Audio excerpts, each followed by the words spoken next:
Hello, Mark Crossfield here. Nike VRS forged irons hitting up against the TaylorMade R11. Let's give these two irons a hit, see if there's any difference. Let's get stuck in.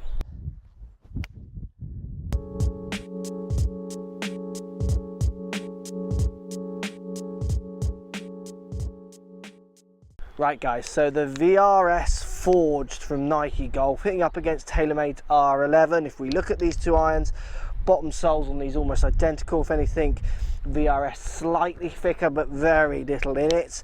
Down by the ball we get almost identical offset, almost identical top lines on these two clubs. So, you know, for all intents and purposes, I would say these two clubs are almost the same club but in a slightly different brand name. You get the tuning port on the TaylorMade R11, but I'm sure they were able to swing match the head to the shaft la-di-da-di-da before they had that tuning port. I would say that's more for show. You've got the VRS forged irons. Obviously this has got the forged face on it, so let's give it a hit, see if we can feel any difference, because certainly putting them down by the ball, there's absolutely marginal in it, really. I mean, it's a slightly different shape in the way the toe falls away at the end, but next to nothing in it. So let's start with Nike VRS forged. So both of these irons offer cavity back design, so weight off the face and back, heel and toe distributed, but with semi-classic look. So medium top lines to chromed finish, you know, that kind of middle handicap player who wants a bit of help but still wants that classic look. Both of these clubs are offering that. So let's give the VRS forged a hit, see how it feels. Here we go.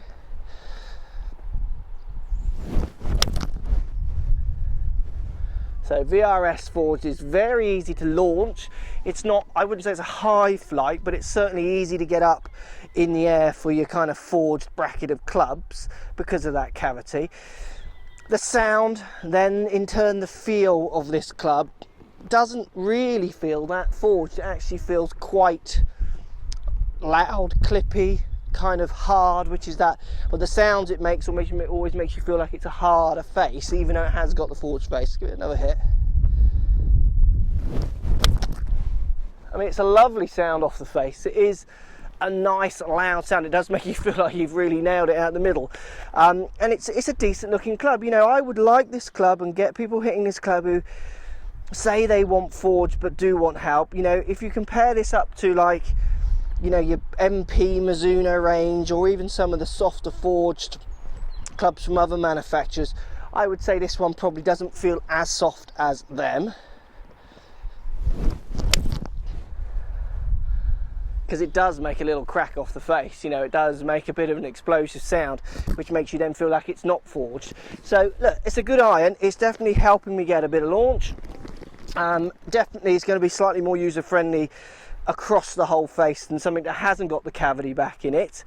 But you know, forged, it feels a little bit like that one's got the name forged written on it, because it might sell to those people who want a forged iron. So comparing it up to R11, I mean, I can't call it on looks. They're just so similar, these two. So let's give R11 a hit. Medium top line, slightly longer head, but not much in it. Let's give it a hit.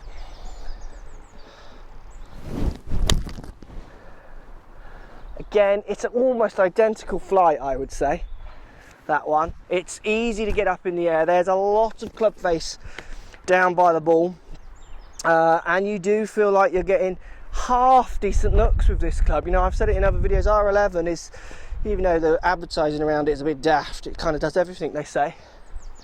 I understand this club for lots of kind of handicap golfers. Again, almost the same. Out of the two, and this is strange, and like if I've said, I've done this in other videos where what is feel, you know, what feels soft or feels hard. I mean, what feels something to one person might feel the complete opposite to another.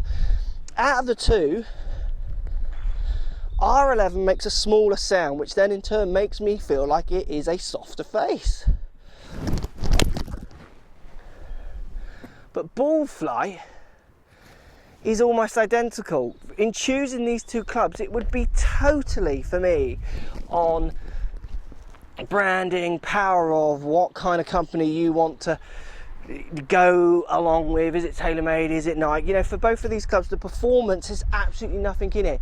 If you are picking one because you feel that it performs better than the other, I mean, I haven't checked the specs on these club lofts and lengths and what have you, but I think they're quite similar. And if they're not, that's where your distance changes would come out of these two, because often distance is the question people are asking about.